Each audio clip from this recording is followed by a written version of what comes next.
ومع تفاصيل الممر الغامض الذي اكتشفه العلماء في الهرم الأكبر. تبدأ التفاصيل منذ عام 2017 حينما جاءت بعثة من العلماء ووضعت الأجهزة على الهرم الأكبر، فوجدت بداخله فجوة. هذه الفجوة لم يستطع العلماء تحديدها بالضبط.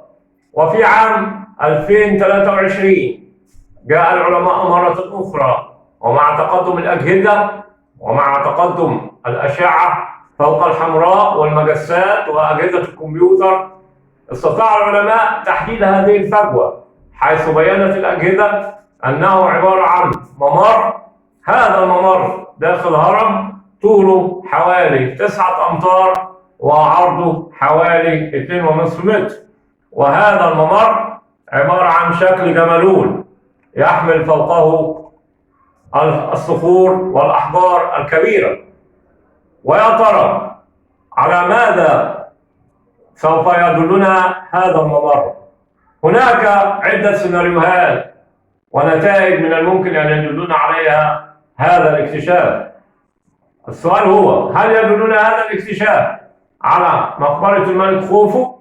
هل يدلنا هذا الاكتشاف على آثار وكنوز فرعونية لا تقدر بثمن من الذهب ومن التماثيل وغيره؟